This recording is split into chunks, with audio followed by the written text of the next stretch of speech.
What's up, y'all? It's your girl Kendra J, the melanated motivator.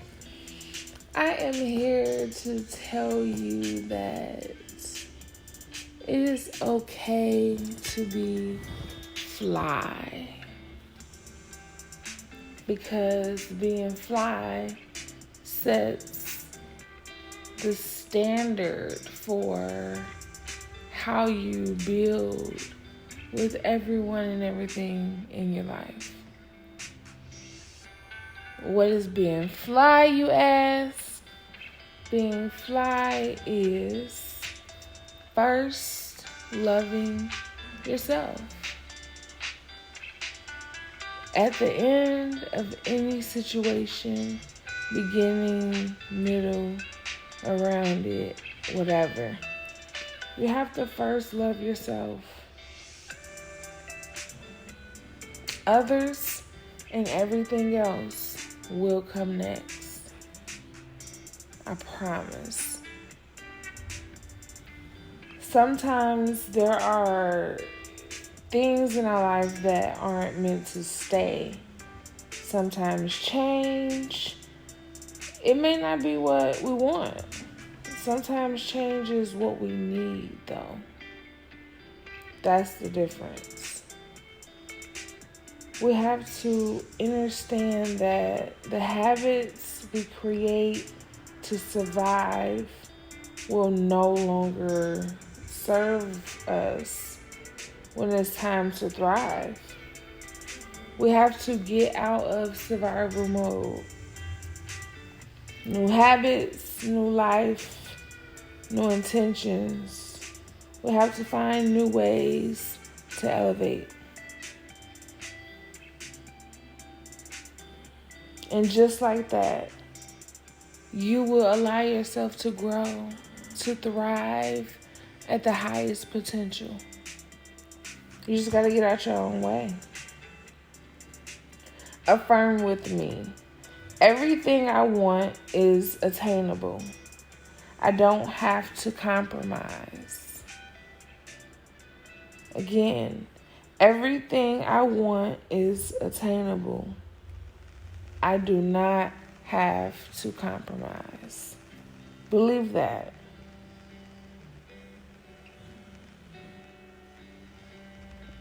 We need to be very, very heavy on self-improvement right now in this moment.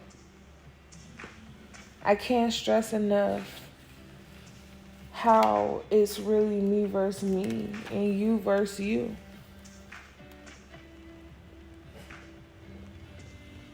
Like, seriously.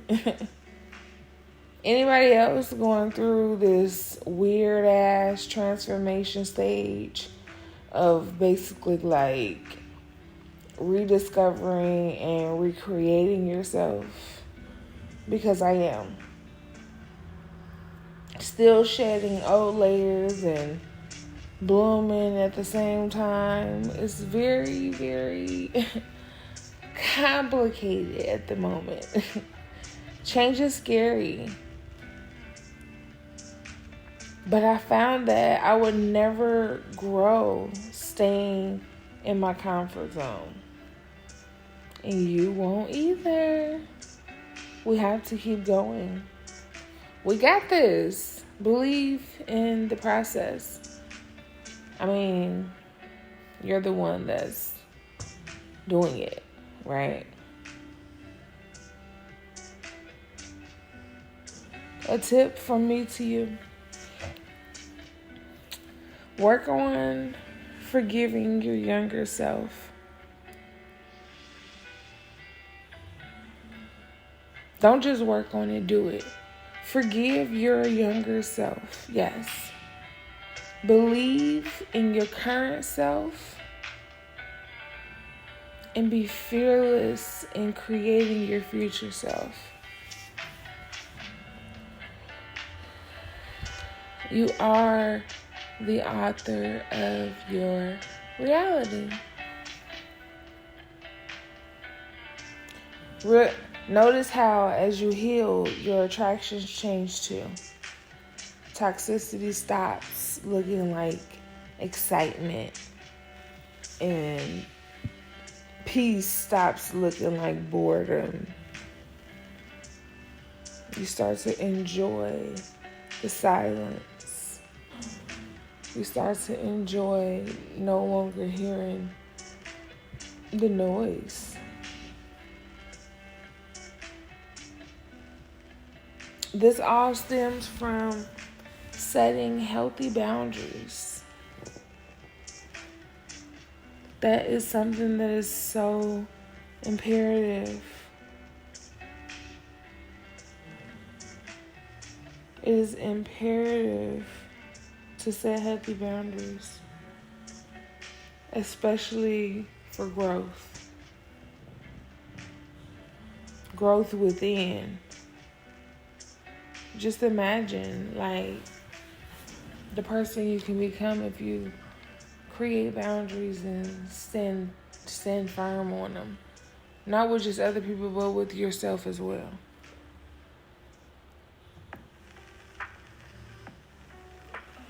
I read something that said, if you do not put a fence up, you are at risk of letting every sprouting seedling you've planted be trampled on. And I was like, damn, that's deep, yo. And I envisioned a garden, this big backyard with a garden, and seeds, and the seeds was the people, and they were being watered, and then these like rabbits broke into the yard and started to like pick at the seeds and just rub the dirt and stuff. And I was like, whoa, that's what they talking about. I mean, I probably just made that up, but that's what came to my mind.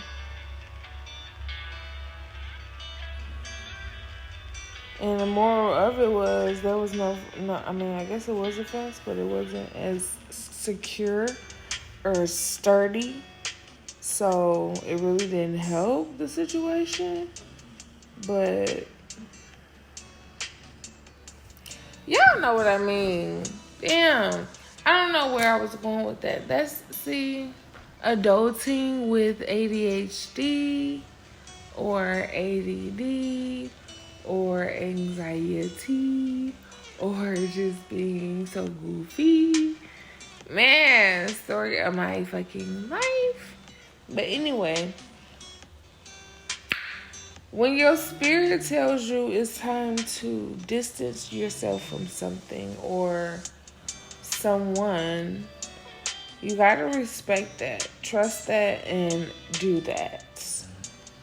Don't tussle and wrestle and get all bent out of shape about trying to keep a connection that probably should be cut ties with.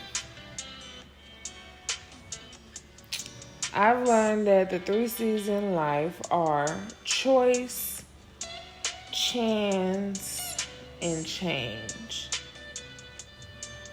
You must make the choice to make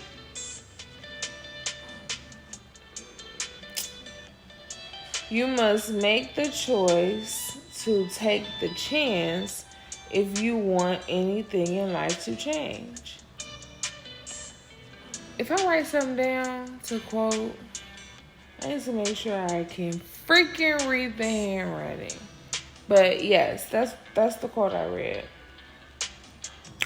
And it makes sense because I've learned about choices and change.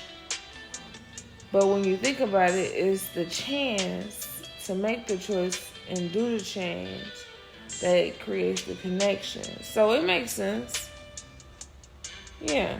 You must make the choice to take the chance if you want anything in life to change. For real. And then the next thing I saw was the 7 rules of life. And this kind of like, I felt like y'all should hear too. Because, I mean, it made sense to me. The first one was let it go. Never ruin a good day by thinking about a bad yesterday. The second one was ignore them. Don't listen to other people. Live a life that's empowering to you. Give it time. Time helps heal everything. And for me with that, it's like more so time helps to make it easier. I think it's levels to healing. And the type of healing that I feel like that's trying to give is not really, it didn't give what it was supposed to give or give what it was supposed to give or whatever y'all be saying. I don't like that. Number 4 was don't compare. The only person you should try to be is the person you were yesterday. And I so agree. That goes with what I be saying about me versus me, you versus you. And at the end of the day, like my other podcasts mentioned, comparisons are the thieves of joy. So don't do that. Don't compare. Number 5, stay calm. It's okay not to have everything figured out. Know that in time you'll get there. Number 6, it's on you. Only you are in charge of your happiness. And number 7 was smile. Life is short if you don't actually live. So enjoy it while you have it. Okay. But yeah, I thought I would share those with y'all. But most importantly, remember to be in the now because everything else is last week's problem. Until next time, bye.